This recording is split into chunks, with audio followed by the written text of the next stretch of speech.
नमस्कार। मैं हूं प्रेम कुमार। प्रेम से बोलो सत्य बहुमत। आपका स्वागत है। आज चर्चा के इस देश में सरकार को महंगाई महसूस क्यों नहीं होती। महंगाई जिसको आम जनता महसूस करती है, हर दिन जिसको भुगतती है, उससे परेशान रहती है। और अक्सर अतीत में ऐसा हुआ है जब महंगाई के मुद्दे ने सरकार को बदल दिया है। यानी महंगाई इतना बड़ा मुद्दा बना है कि सरकार बदल गई है। इसके बावजूद हम ऐसा देखते हैं कि सरकार महंगाई से अक्सर बेपरवाह रहती है। अब आप कहेंगे कि हम इस चर्चा को ऐसे समय में क्यों छेड़ रहे हैं जबकि देश में सिलेंडर के दाम 200 रुपए कम कर दिए गए हैं। यकीनन सिलेंडर के दाम 200 रुपए कम करने से आम लोगों को राहत मिली है, मिलेगी। क्योंकि आम लोग एक तो महंगाई और दूसरे हाथ से निकल गई कमाई यानी रोजगार छूट जाने के कारण डबल अटैक से गुजर रही है जनता। तो इस डबल अटैक के बीच अगर थोड़ी भी राहत मिलती है तो जनता इससे राहत महसूस करेगी। लेकिन जो बौद्धिक तबका है, जो नजदीक से सरकार को देख रहा है, उसके कामकाज को देख रहा है, वो इस समय ये सोचने के लिए विवश है कि क्या सरकार वाकई महंगाई को लेकर गंभीर है और इसलिए दाम कम कर रही है। सिलेंडर तो एक प्रतीक है। किचन में आपको एक आंकड़ा छोटा सा बता दूं कि 2020 में एक सिलेंडर की कीमत इसी नरेंद्र मोदी जी की सरकार में 594 रुपए होती थी और 2020 में सिलेंडर के दाम कम हो जाने के बावजूद ये कहीं 900 कहीं 1000 रुपए के आसपास है। दिल्ली में 1000 रुपए के आसपास है, थोड़ा कम। तो ये जो फासला है लगभग 500 रुपए का बीते 3 साल में महंगा होना, ये तो लगातार महंगा होता गया ना। तो महंगा करते जाना, इससे जनता पर बोझ जो बढ़ा, जो आहत जनता को महसूस करना पड़ा, उसकी हमने चर्चा नहीं की। और 200 रुपए जो राहत दी गई है उसकी हम चर्चा कर रहे हैं। 500 रुपए बढ़ाकर 200 रुपए की राहत देना, क्या ये राहत है? 500 रुपए बढ़ाते समय सरकार की संवेदनशीलता कहाँ जाती है? 200 रुपए घटाते समय वह संवेदनशील क्यों नजर आने लगती है? ये बड़ा सवाल है जनता के बीच। और तमाम चीजें, चाहे जो खाने वाले तेल हो, चाहे टमाटर हो, प्याज हो, दूसरी चीजें हो, यात्राएं हो, सब कुछ महंगी होती चली गई है और सब सरकार की नजर में है। इसके बावजूद सरकार महंगाई को महसूस नहीं करती, लेकिन चुनाव के समय में वो एहसास कराती है कि वो सबसे ज्यादा संवेदनशील है। क्या ऐसी सरकार जो महंगाई को महसूस नहीं करे, इसकी वजह क्या हो सकती है, इसी को हम तलाशने की कोशिश करेंगे इस चर्चा में। और हम अपने पैनलों से आपको रूबरू करा रहे हैं। हमारे साथ जुड़ रहे हैं सत्यदेव चौधरी जी, आपका बहुत बहुत स्वागत है। हमारे साथ जुड़ रहे हैं विकास जी, सामाजिक कार्यकर्ता हैं। हमारे साथ जुड़ रहे हैं ओमनाथ जी, जो पत्रकार हैं। तो सत्यदेव चौधरी जी, आप परिचित हैं, हमारे पैनल में लगातार जुड़ते हैं, सत्य लोकतंत्र के प्रहरी हैं, लोकतंत्र की आवाज बुलंद करते हैं। और आप सबका बहुत बहुत स्वागत। सबसे पहले आज मैं ओमनाथ जी से बात शुरू करना चाहता हूँ। ओमनाथ जी, आप पत्रकार हैं, सरकार के हर सरकार के बारे में जानकारी रखते रहे हैं।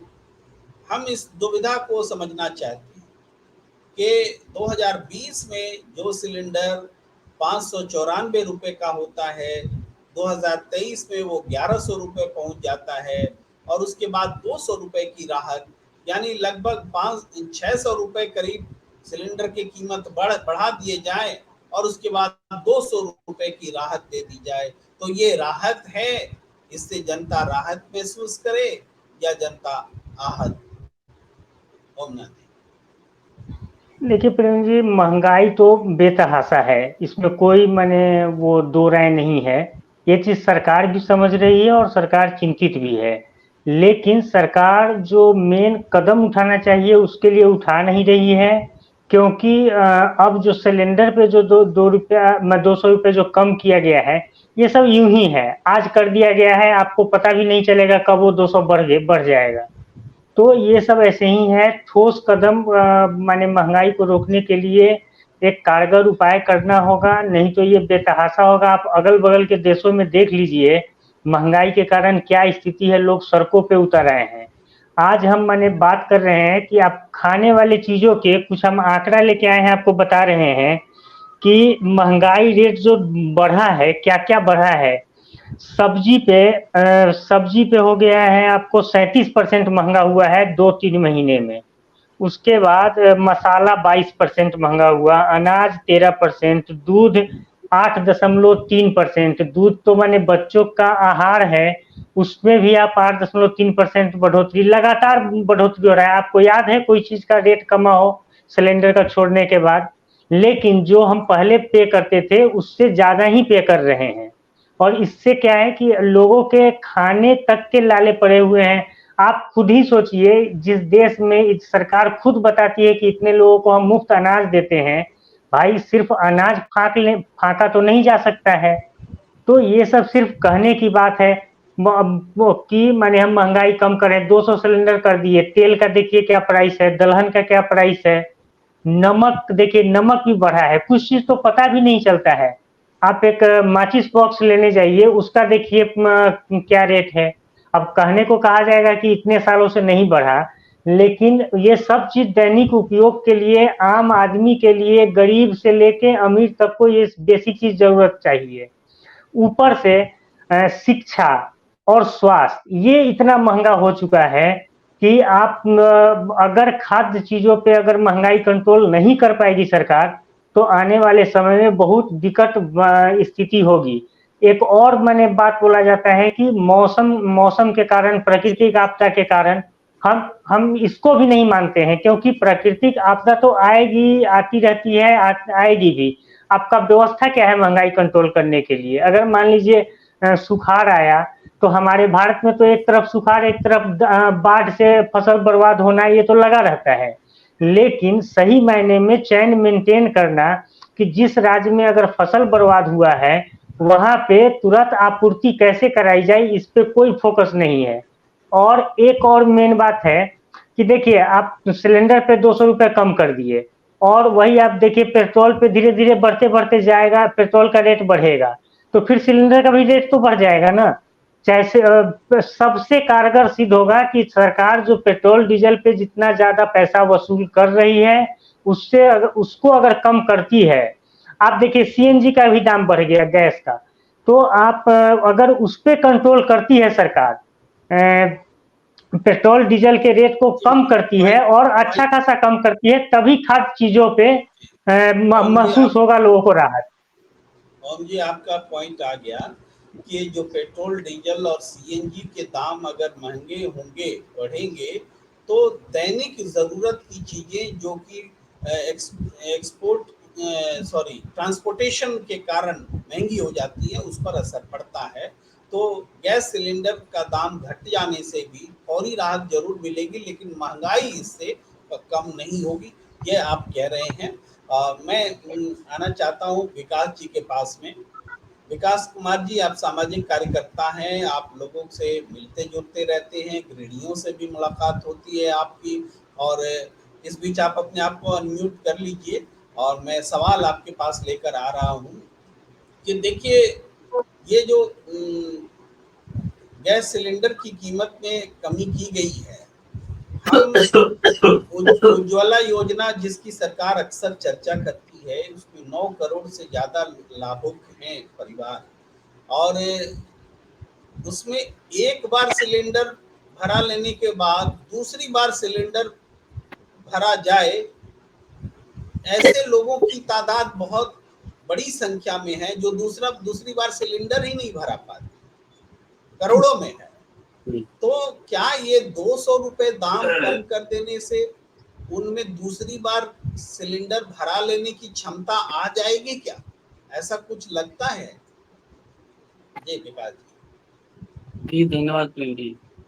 एक तो मैं बता दूं, ये जो रेट घटाई है सरकार, और आपने खुद ही कहा कि पहले तो बढ़ाती है 500 फिर 200 घटाती है, और वो भी चुनाव से पहले। तो ये तो सारी चीजें वही बात हो गई कि आपका एक चुनावी रणनीति का एक हिस्सा है वो। कहीं ना कहीं से लोक लुभावन जो है ना, एक लालच, वो जिसको हम लॉलीपॉप वाली बोलते हैं राजनीति, वो उसी तरीके का कार्यक्रम है। वाकई मायने में देखिए, उज्ज्वला योजना में भी आपने कहा, अरे आपने कहाँ कुछ दिया फ्री में? जो भी पैसा दिया उसको भी किस्तों में काटो, और अगला सिलेंडर किसी ने भी नहीं भरा। 1100 का सिलेंडर कौन भरवाएगा ऐसी स्थिति में? भाई जब पैसा नहीं है तो वो सिलेंडर कहाँ से भराएगा? वो नौकरी नहीं है, रोजगार नहीं है, तो वो तो दिक्कत है ना उस चीजों का। और साथ साथ आप एक तरफ दिखाते हो कि सिलेंडर के दाम घटा दिए, बाकी चीजों में आप वैसे ही आपका इजाफा होता जा रहा है। तो वो कहीं ना कहीं तो आपको एक एक ये सब गिमिक है, ये सब ट्रिक है, ये इसको बोलते हैं, ये ट्रिक है। तो लोग भी, मुझे लग रहा है कि लोग बाग इस बात को अच्छी तरह से समझ रहे हैं कि ये इस तरीके ट्रिक, अब मुझे लगता है कि ये चलने वाले नहीं है, क्योंकि ऐसी एक लालच और लॉलीपॉप की राजनीति जो है फेल हो जाएगी। क्योंकि कुल मिला के जहाँ हमारे को, जो देखिए कि मैं कई ऐसे सर्वे और आंकड़े आए हैं कि हमारे देश में अभी भी ऐसी कुछ आबादी है जो एक टाइम भूखे सोती है। तो वो क्या है, वो और एक जो हमारा जो एक जो गरीबी का है स्तर, वो भी है। जो बीपीएल के तहत जो लोग लेते हैं अनाज, ये सब फ्री में 80 करोड़ लोगों को अनाज मिलता है, ये सब क्या है? गरीबी का है। तो कहीं ना कहीं कुल मिला के ये जो सरकार जो है वो कंट्रोल नहीं कर पा रही है, खाली किसी तरीके से उनको सत्ता चाहिए। सत्ता के लिए वो चाहते हैं कि वो वोट बैंक मिले। तो जहां तक सिलेंडर की बात है, जब उन्होंने 500 बढ़ाया तब कहाँ थी सरकार? तब तब उनका, तब उस पर कुछ क्यों नहीं बोला किसी ने? तो अब बढ़ा दिया इसलिए क्योंकि चुनावी का वो हिस्सा है। तो कुल मिला के यही है कि किसी तरीके से वो जो मूल बात है, जो मूल समस्या है, उससे हटा करके ध्यान ये सिर्फ गैस पे लाना चाह रही है कि देखो जी हम आपके लिए एक बहुत बड़ी राहत दे रहे हैं। वो राहत नहीं है, कहीं ना कहीं उसको दूसरे तरीके से इनकैश किया जाएगा। अब जैसे कि डीजल पेट्रोल की बात है, वहां तो इजाफा हो रहा है, सारा सारा डीजल पेट्रोल से ही माल ढुलाई होता है, तो कैसे सारी चीजों के दाम बढ़ रहे हैं? तो उन चीजों को ना दिखा करके सिर्फ मीडिया जो है, जो मेन मीडिया, वो यही सारी चीजें दिखा रही है। तो इससे लोगों को, मुझे लग रहा है कि इस भ्रम में लोग नहीं आएंगे वहां, जहां तक मुझे लगता है, क्योंकि जो मूल जी समस्या है और भी सारी चीजें हैं। तो जी जी। ये तो अब मैं बिल्कुल सत्यदेव चौधरी जी के पास आना चाहता हूँ। चौधरी साहब, आपने ओमनाथ जी को भी सुना, आपने विकास कुमार जी को भी सुना। समस्या सामने आ गई कि ये जो महंगाई है, इसके प्रति सरकार संवेदनशील नहीं है, चुनाव को देख करके फैसले लेती है। महंगाई कम करने के तरीके सरकार के पास नहीं है। राहत देने के नाम पर जो किया जा रहा है वो अभी दिखावा है, वास्तव में राहत मिलेगी नहीं, ये स्थिति है। मेरा आपसे एक सोल्यूशन के हिसाब से सवाल है कि चौधरी साहब, सरकार जो जनता चुनती है, वो सरकार इस बात को क्यों नहीं समझ पाती कि जिनके लिए हम चुने गए हैं, उनके उनको हम राहत देने का काम करें, उनको आहत करने का काम ना करें। लेकिन फिर भी सरकार ऐसा कर लेती है, निडर होके कर लेती है, बेखौफ होके कर लेती है। ऐसा कैसे होता है? जी धन्यवाद प्रेम जी। देखिए, हर समस्या की तरह महंगाई की समस्या भी राजनीति से संबंधित है, और इसका समाधान भी राजनीति से ही संबंधित है। राजनीति से ही इसका समाधान होगा। अगर राजनीति कोई मजबूरी नहीं होती तो ये 200 रुपए सिलेंडर के भी कम होने वाले नहीं थे। ये तो इनको कोई समझना है ही नहीं। देखिए, जब $140 क्रूड का भाव था पर बैरल का, तब डीजल पेट्रोल बिकता था 108-10 रुपए के लगभग, या 100 रुपए से ऊपर। आज जब क्रूड का भाव हो गया $75 के आसपास, यानी लगभग 40% से भी ज्यादा रेट कम हो चुके हैं क्रूड के। और ये कहानी ये नहीं है कि भाई खाली 1-2 दिन से ही हुए हैं, पिछले साल 2 साल से भी ज्यादा समय बीत चुका है इसको होते हुए।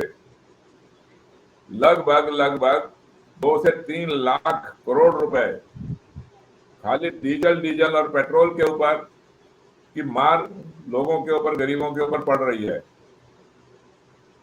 जब लोगों के पास, देखिए, महंगाई का मतलब ये होता है कि आपकी चीजों के दाम तो ज्यादा हो गए लेकिन कमाई नहीं बढ़ी।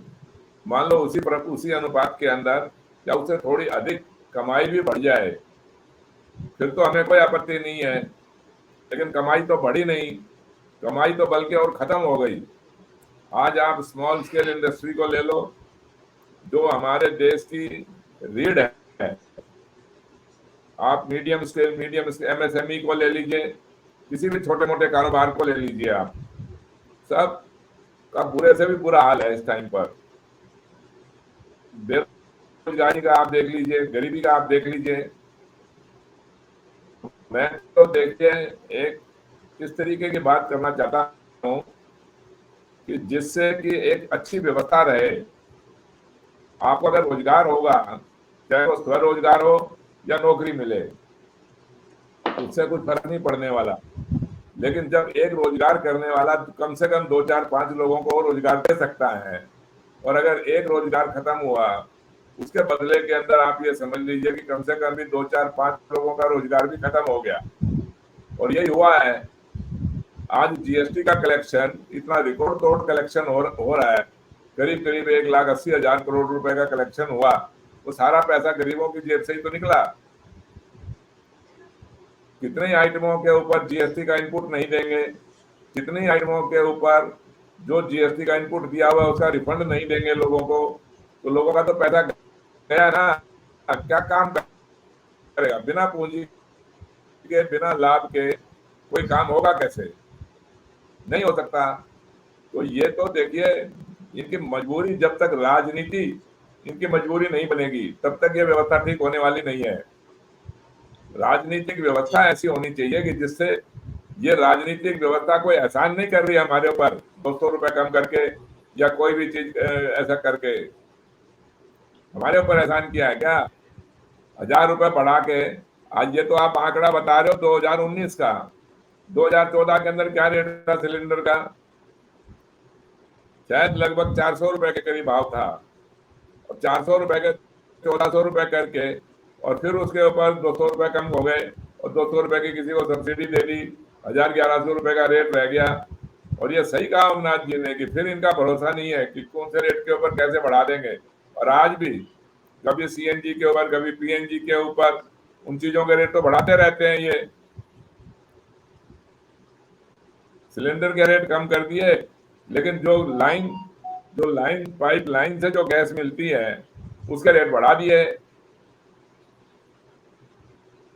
तो ये देखिए, सिवाय लूट गरीबों को लूटने के और कोई किसी प्रकार की भी सरकार का इनका सोचने का तरीका ही गलत है।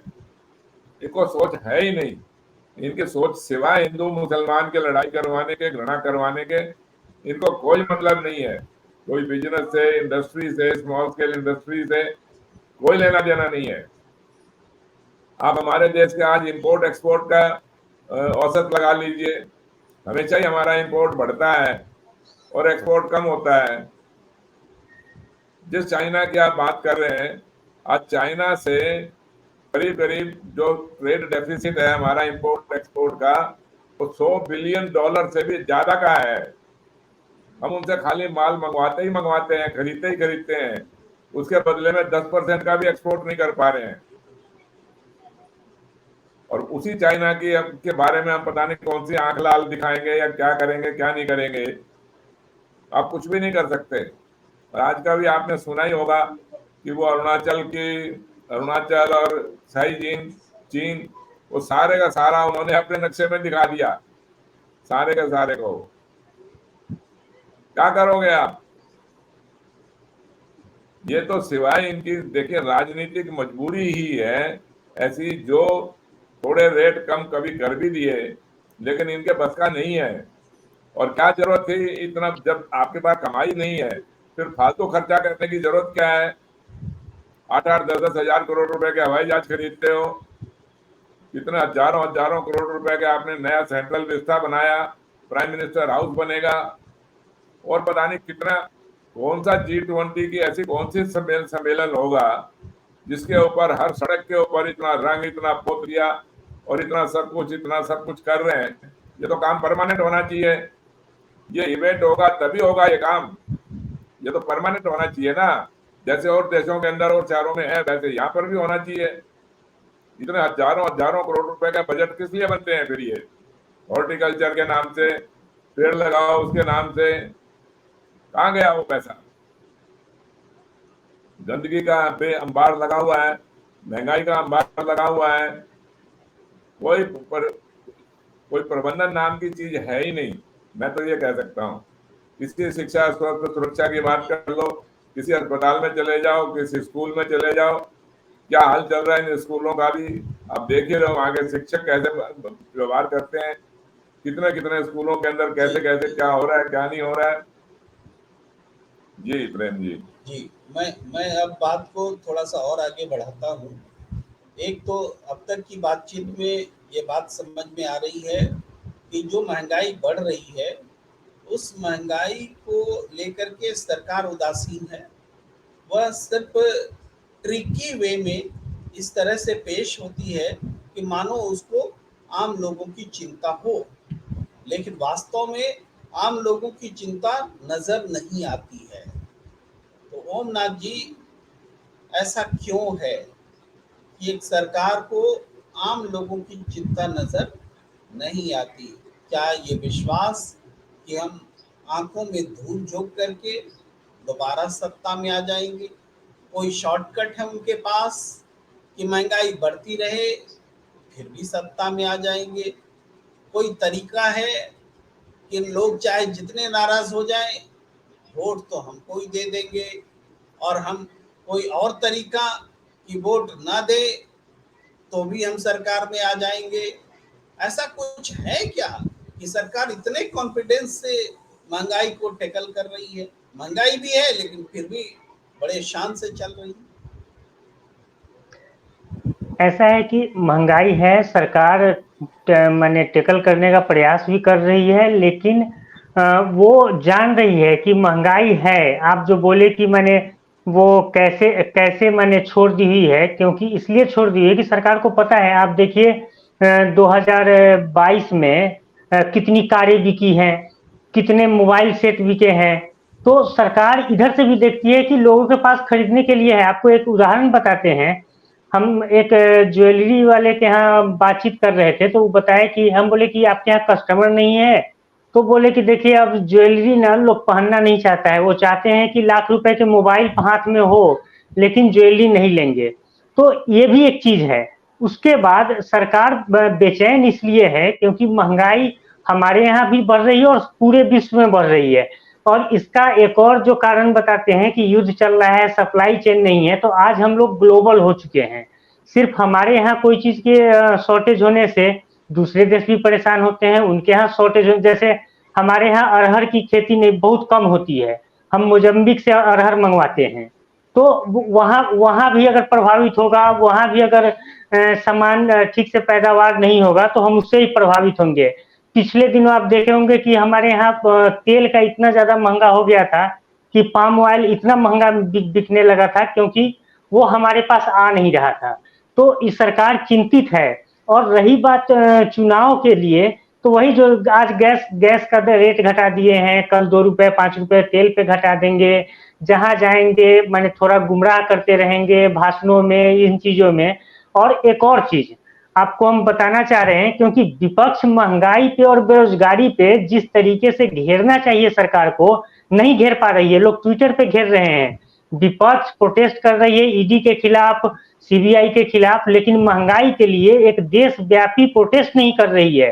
अब जब लोग बार बार एक उदाहरण देते हैं कि बीजेपी वाले एक प्याज महंगा होने पे लगे थे चूड़ियां फेंकने, ये करने, तो चलिए वो विपक्ष में थे, लोगों का उन्होंने साथ दिया, लोग साथ दिए, तो विपक्ष लोगों के मुद्दा लेके आए। विपक्ष अपने अपने आप में उलझा हुआ है, वो ईडी से परेशान है, चाहे परेशान किया जा रहा है उनके शब्दों में, उसमें उलझे हुए हैं। तो विपक्ष को एक देशव्यापी आंदोलन महंगाई और बेरोजगारी के लिए लाएगी तो सरकार और ज्यादा लोगों को राहत देने की स्थिति में होगी, क्योंकि हमारे देश में सत्ता के खिलाफ विपक्ष ही पहले खड़ा होगी। जनता की बात जब करेगी विपक्ष, तभी विपक्ष के साथ लोग जुड़ेंगे। जी, ओम जी ने अपनी बात रखी, लेकिन उसी सवाल को लेकर मैं विकास जी के पास आना चाहूँगा। मेरा सवाल वही है, सवाल में कोई बदलाव नहीं है कि सब कुछ जानने के बावजूद कि जनता नाराज हो सकती है, नाराज है, महंगाई बढ़ रही है, लेकिन फिर भी सरकार जो है महंगाई रोकने के लिए कोई काम करने को तैयार नहीं है। तो ऐसा क्यों है विकास जी? रोशनी डालिए, म्यूट हटा लीजिए। जी प्रेम जी, जन लोकतंत्र में तो कायदे से जनता की जो भावना है उसको कहीं ना कहीं सरकार को नोटिस करते हुए निर्णय लेने चाहिए। लेकिन जो हमारे यहाँ एक जो सरकार की जो बनाने की एक राजनीतिक व्यवस्था है, वही कहीं ना कहीं मुझे लगता है कि वो उसमें डिफेक्ट है, जिसकी वजह से सरकार जनता के महंगाई का मुद्दा हो, बेरोजगारी का मुद्दा हो, वो महसूस नहीं करती है। पता तो सब होता है लेकिन उसकी कोई संवेदना नजर नहीं आती है जनता के प्रति।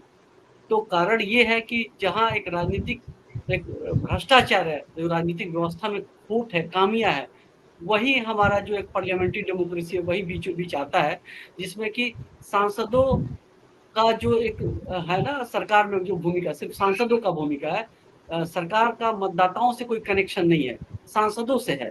तो वो सांसदों के कनेक्शन होने से सांसदों की कोई ज्यादा भूमिका इसलिए नहीं है कि सांसद तो अपने ध्रुवीकरण को, ये जात पात के मुद्दों को, धर्म के मुद्दों के को लेकर के कहीं ना कहीं अपने वो जीत हार तय होता उनका।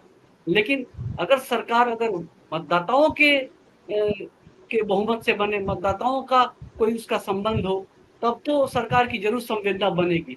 यहाँ बिल्कुल वो चीज नहीं दिखाई देती है। यही कारण है कि कई सारे मुद्दों पे सरकार कुछ भी नहीं सुनती। इवन कितने धार्मिक प्रदर्शन होते हैं, कितने आंदोलन हुए, हमने पीछे देखा किसान आंदोलन हुआ, उस पर भी सरकार की कोई ऐसी संवेदना नहीं है, कोई उस पर मूल रूप कोई ठोस उनका निर्णय नहीं आया उस किसान आंदोलन का। वो भी किसी न किसी तरह से इधर उधर करके सरकार ने उसको भी कहीं ना कहीं डाइवर्ट कर दिया। कई आप पीछे देखिए, यो महिलाओं के साथ हुआ, ये पहलवानों के साथ, कई ये सारे तो मुद्दे ही है ना लोगों से जुड़े हुए। तो ये आप बताइए, ये हमारा देश तो कहते हैं कृषि प्रधान देश है, जहाँ जहाँ किसानों की इतनी बड़ी भूमिका है। तो इतने बड़े कृषि देश में इतने बड़े किसानों की जब कोई सुनी नहीं गई, तो आपको ये एकदम इतना अच्छा उदाहरण है इस बात को समझने के लिए कि हमारी जो राजनीतिक व्यवस्था है वो बिल्कुल मतदाताओं के लिए जवाबदेह नहीं है। ये बात स्पष्ट रूप से साबित होती है। बहुत बड़ा उदाहरण है किसान आंदोलन। तो अब इसको देखने के बाद अभी जो महंगाई का आप बता रहे हो, ये सब तो ये ट्रिक है। मैं आपको पहले ही बता रहा हूँ कि ये चुनावी है, जिसको लोग, मुझे लग रहा है कि समझ रहे हैं इस बात को। अब लोगों को ये समझना होगा कि ये सारे जब ट्रिक फेल हो गई तो फिर अब किसको मौका दोगे? फिर आपके सामने विकल्प क्या है? अभी ये कह रहे थे ओमनाथ जी की विपक्ष के लेकर के, तो मुझे लगता है कि विपक्ष और सत्ता पक्ष सब एक है। वो कुछ ऐसा नहीं है, वो तो सिर्फ इसी फिराक में है कि कैसे मुझे वो सत्ता मिले। हमने पहले भी देखा है, सत्ता विपक्ष भी कई मुद्दों पे फेल रही है। तो ऐसा नहीं है, सारा कुल मिला के जो हमारी राजनीतिक व्यवस्था है वही आड़े आती है इस बात को। तो हमें इस बात के ऊपर चिंतन करना चाहिए, इसको समाधान के तौर पे देखना चाहिए कि इन सब विषयों का हल क्या है असल में। तो हल है, बहुमत जो है वो हमारा सही नहीं है। ये जो सदस्यों का बहुमत है, सांसदों का बहुमत है, इसमें जनता का कोई सरोकार, जनता और सरकार जनता के प्रति संवेदनशील नहीं होगी। मुझे ऐसा लगता है कि इसको बदलने की इसको ऊपर चिंतन करने की जरूरत है, इसको बदलने की आवश्यकता है। जी जी, तो विकास जी जहां कह रहे हैं वो ये बात कि एक सरकार जो कि जनता के हाथों चुनी गई बताई जाती है, हम ये मानकर चलते जी हैं कि हम लोकतंत्र में हैं और जनता उस सरकार को चुन रही है, लेकिन वास्तव में जो सरकार बन रही है वो जनता के प्रति उत्तरदायी नहीं है, महंगाई के प्रति बेचैन नहीं है। इसका कारण ये है कि जनता वास्तव में जनता के हाथों से सरकार नहीं बन रही है। एक मीडिएटर वर्ग, एक सांसद का तबका इकट्ठा हुआ है, खड़ा हुआ है, जो सरकार बनाने और गिराने का काम करती है, जिस पर एक राजनीतिक दल का कब्जा होता है। कभी सांसद हावी होते हैं, कभी राजनीतिक दल हावी होते हैं, कभी दल जी बदल कानून लाया जाता है कि सांसदों को बांध कर रखेंगे, कभी उस दल बदल कानून को आइन छत माने आंख में धूल झोंक करके वही सांसद एक नए तरीके से पार्टी तोड़ लेते हैं, किसी के साथ जुड़ जाते हैं, सरकार बना लेते हैं, या सांसद या विधायक जो भी वो, और इस तरीके से सरकार बनाने की प्रक्रिया को तय करते हैं और जनता एक बार वोट देकर के अलग हो जाती है। सरकार बनाने का खेल चलता रहता है। तो जो सरकार बनाने और चलाने वाली शक्तियां हैं लोकतंत्र में, वो महंगाई की चिंता क्यों करे जब उनको लोग करें जनता जी से एक बार वोट मिल गया और 5 साल के लिए स्वतंत्र हैं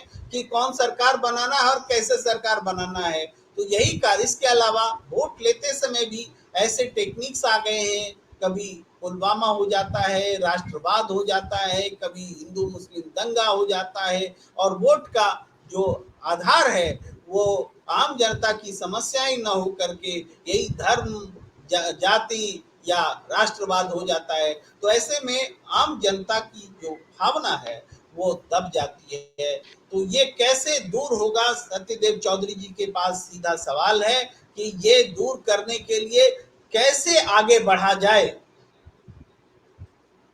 देखिए प्रेम जी, अगर हम ये पक्ष और विपक्ष के खेल में खेलते रहेंगे ना, तो ये समस्या का समाधान नहीं है। आज हम ये कह रहे हैं कि सत्ता पक्ष वाले सरकार महंगाई इसलिए कर बढ़ाती है कि विपक्ष उसका आंदोलन नहीं कर रही सड़कों पर उतर के। तो जो आज विपक्ष में है, अगली बारी अगर वो सत्ता में आ जाएंगे तो फिर आज जो सत्ता में है वो विपक्ष बनकर वो फिर सड़कों पर आंदोलन करते रहे महंगाई के बारे में या भ्रष्टाचार के बारे में या कोई अपराध के बारे में, महंगाई के बारे में। तो ये तो खाली आपस के अंदर इधर से उधर, उधर से इधर होते रहेंगे। और जो पब्लिक है, वोट देने वाली जो मतदाता हैं, वो सिर्फ और सिर्फ 80-90 करोड़ लोग फ्री का अनाज लेके और बैठे रहो, या वोट देते समय कुछ ना कुछ लाभ उनको मिल गया, उसी में मस्त रहते हैं। या फिर भगवान के भरोसे बैठ जाओ कि भगवान की यही इच्छा थी। अरे भाई, जब तक काम नहीं करोगे, जब तक मेहनत नहीं करोगे, तब तक वो कमाई होगी कैसे? और वो सरकार ने सिखाया नहीं। सरकार मेहनत करना तो सिखाती नहीं है। सरकार ने तो मेहनत करना सिखाया ही नहीं ना। खेती सिखाई नहीं, टेक्सटाइल का काम करना नहीं, कोई टूरिज्म का काम करना नहीं, आयुर्वेद का काम करना नहीं। जो हम अपने देश में कर सकते हैं वो काम हम क्यों नहीं करते? जो साधन हमारे पास में है और जिसकी मांग पूरे विश्व के अंदर है, वो काम तो हमने करना नहीं है। हम लगे हुए हैं कोई और दूसरे चक्करों के अंदर, बहुत ज्यादा हाई फाई चक्करों के अंदर। गाने बनाओ, मोबाइल बनाओ, टेलीविजन बनाओ, तो ठीक है बनाओ, उसकी भी आवश्यकता होगी। मैं नहीं कह रहा कि उसके बिना भी कोई जीवन चलता है, लेकिन जो काम जरूरी है हमारे को, बेरोजगारी में बैठने से अच्छा तो ये है ना कि खेती करी जाए। बेरोजगारी में बैठने से अच्छा ये है कि जो हमारे देश के अंदर कॉटन पैदा होती है उसके वस्त्र निर्माण करके उसको एक्सपोर्ट किया जाए। वो उसकी तरफ तो ध्यान है नहीं। रुई पैदा करो और रुई एक्सपोर्ट कर दो। तो ये ऐसा करने से तो काम नहीं होगा ना। जब सारे दुनिया के अंदर वस्त्र उद्योग का इंडस्ट्री एक ऐसी इंडस्ट्री है जो घर घर के अंदर वो काम होके और एक्सपोर्ट किया जा सकता है, लेकिन उसके ऊपर नहीं करना। मात्र 10-15 साल पहले हमारे देश के मुकाबले में बांग्लादेश वालों ने भी इसी तरीके का काम करना शुरू किया। उसका आज हमारे पूरे 140 करोड़ के लोगों के देश से भी 10 गुना ज्यादा बड़ा काम है, जबकि कॉटन वहां होती ही नहीं है। कॉटन वो बाहर से इंपोर्ट करते हैं, हमारे देश से भी इंपोर्ट करते हैं और दूसरे देशों से भी इंपोर्ट करते हैं। और हमारे पूरे देश के अंदर जहां कॉटन पैदा होती है उसका 10 गुना गारमेंट एक्सपोर्ट करते हैं। तो ये देखिए, कोई जब तक आपके पास में कोई ऐसा कार्यक्रम नहीं होगा, जब तक ऐसी कोई योजना नहीं होगी कोई काम करने की, जितने जितने मर्जी हमारे यहाँ पर चाहे कोई भी त्योहार आता है, कोई पर्व आता है, चाहे वो होली का आया, दिवाली का आया या रक्षाबंधन का आया या और दुनिया भर के ऐसे त्योहार आते हैं, कोई क्रिसमस आई, न्यू ईयर ईव आया, सारे के सारी चीजें चाइना से इंपोर्ट होती हैं। सब टोटल सामान चाइना से इंपोर्ट होकर आएगा। हमारे यहाँ पर वो चीजें भी हम नहीं बना पा रहे हैं, एक कंघी तक भी हम नहीं बनाते हैं, उसके लिए भी पता नहीं कितने 20 बिलियन डॉलर की कंघियां इंपोर्ट होती हैं। आप देखिए, जब तक लोगों को काम करना नहीं सिखाओगे या उनको थोड़ा प्रोत्साहित नहीं करोगे, उनको थोड़ी ऐसा ऐसा काम में नहीं लगाओगे, तब तक ये महंगाई से कोई पीछा छूटने आपका है नहीं। और इसका सारे का सारा कारण, जैसे मैंने पिछली बारी भी आपको बोला कि सिर्फ सिवाय राजनीति के ये नहीं है। मैं तो ये कह सकता हूँ कि जब आपने मेरे को चांदनी चौक का प्रत्याशी बनाया है सत्य बहुमत पार्टी का, यदि चांदनी चौक के अंदर सत्य बहुमत पार्टी जीतती है, मैं आपको यह गारंटी दे सकता हूं कि चांदनी चौक का वोटर, चांदनी चौक के अंदर जो कोई चांदनी चौक का वोटर है वो बेरोजगार नहीं रहेगा। मैं ऐसी योजनाएं बना दूंगा कि जिसके अंदर चांदनी चौक का वोटर तो बेरोजगार रहेगा नहीं।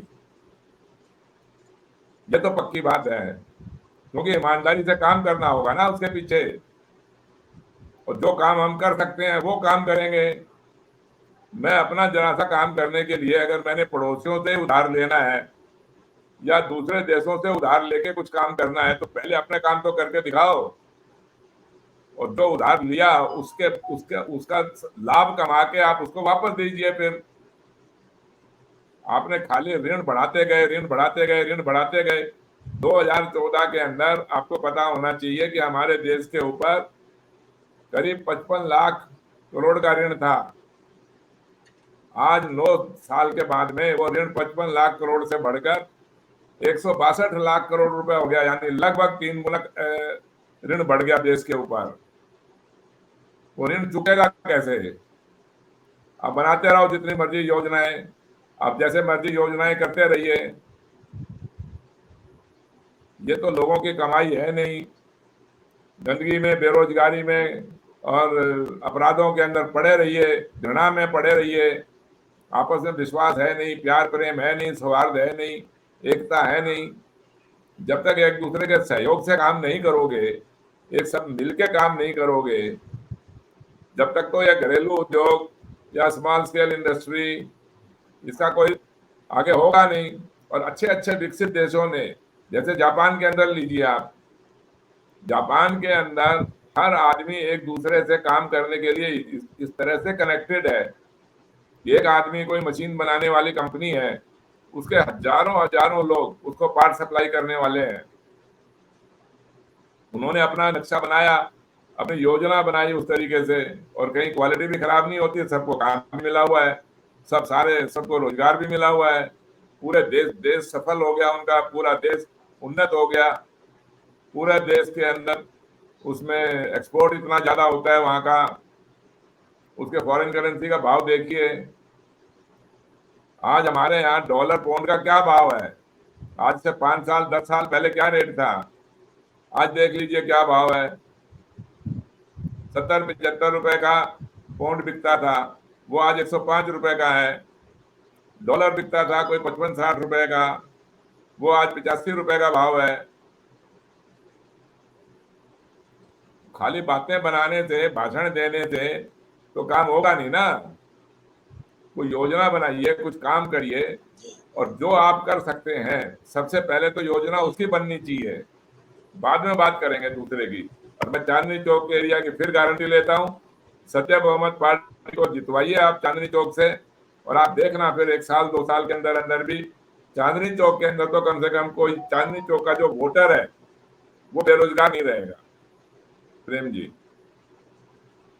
बहुत बड़ी बात कह रहे हैं सत्यदेव चौधरी जी। चांदनी चौक लोकसभा सीट से चुनाव लड़ने जा रहे हैं और देश बदलने में सत्य बहुमत के आधार पर लोकतंत्र चले, सत्य बहुमत यानी जनता के बहुमत से सरकार सीधे चुनी जाए, न कि सांसदों के बहुमत से, जैसा कि इन दिनों हो रहा है, जिस कारण सरकार सामाजिक समस्याओं के प्रति, आम जनता की समस्याओं के प्रति संवेदनशील नहीं रहती है।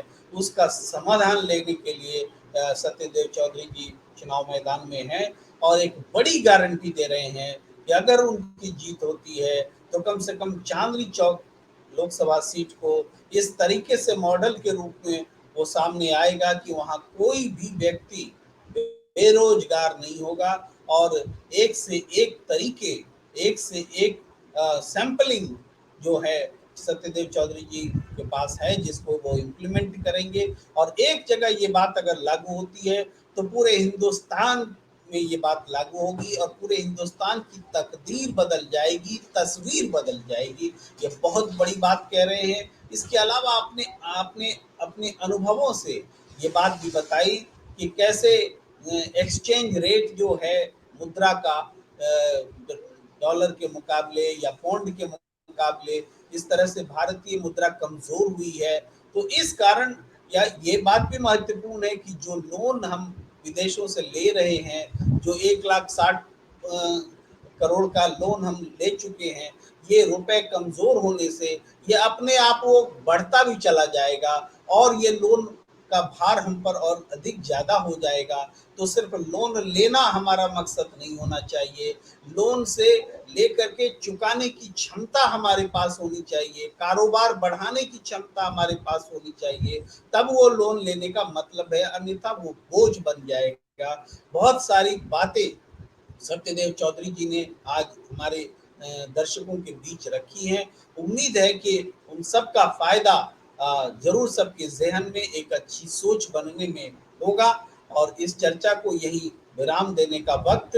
आप सबका बहुत बहुत आभार। सत्यदेव चौधरी जी, ओम नाथ जी, विकास जी, आप सबका बहुत बहुत आभार और तमाम दर्शकों का भी जो लगातार हमारे साथ जुड़ते हैं नियमित रूप